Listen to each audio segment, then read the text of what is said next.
Hi everyone, and welcome back to the channel. Did you know that traditional garden watering can waste up to 50% of water due to evaporation and runoff? With a simple DIY irrigation system, you can reduce water waste, save time, and keep your garden thriving, all for just $10. Today, I'm going to show you exactly how to build one using PVC. Let's get started. Materials overview. Here's what you'll need for this project. 10 feet of half-an-inch PVC pipe. This will form the main structure of your irrigation system. It's lightweight, affordable, and easy to cut to size, about $5. PVC connectors, you'll need T-joints, elbows, and caps. These help redirect water and close off sections of the pipe. You can mix and match based on your garden layout, around $3 total. Garden hose adapter, this connects your PVC system to a standard garden hose for water supply, $1. Drill and a small drill bit. Use this to make water outlet holes in the PVC pipe.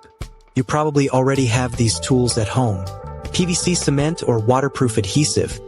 This is optional but useful if you want a more permanent setup by securing the joints to prevent leaks. Sandpaper or file for smoothing the edges of the PVC after cutting to ensure a snug fit between pieces. Measuring tape and marker to accurately measure and mark the pipes for cutting and drilling.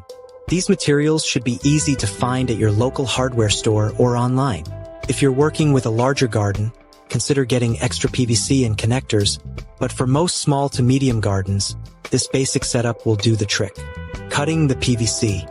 First, measure and cut your PVC pipe into the lengths you'll need. Here's a simple layout. One main pipe running the length of your garden. Shorter branch pipes to different rows of plants. I'm using a basic hacksaw to make clean cuts. Be sure to sand the edges for a smooth fit. Sanding the edges is an important step.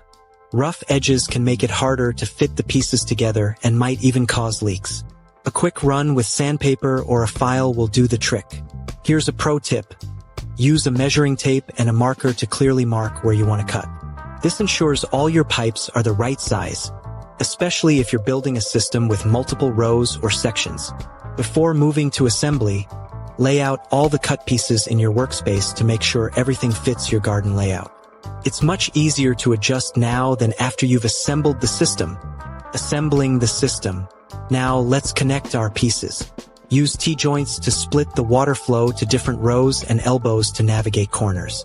These connectors make it easy to customize the layout to match the shape of your garden. When fitting the connectors, make sure they're aligned properly so the water flow is directed where you want it. If you're building a larger system, take a moment to double-check the alignment before proceeding. For a more secure and leak-proof system, I recommend applying PVC cement to the joints.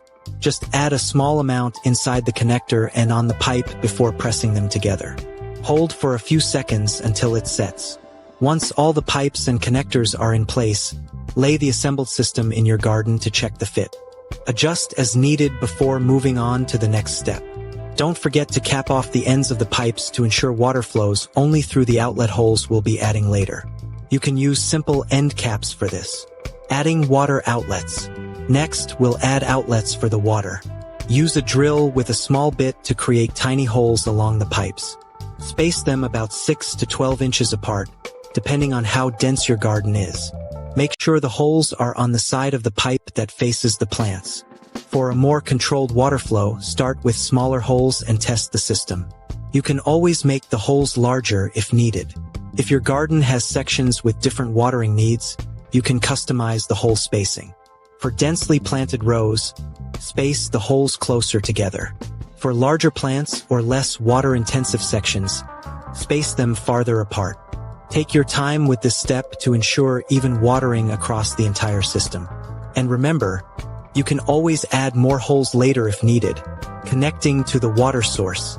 Finally, let's hook it up to the water source. I'm using a simple garden hose adapter to connect the PVC system to my hose. Screw the adapter onto the PVC pipe securely, making sure there's no wobble. If needed, you can add a bit of plumber's tape to the threads for an extra tight seal. Next, attach your garden hose to the other end of the adapter. Twist it on tightly, but don't over-tighten. It just needs to be snug enough to prevent leaks.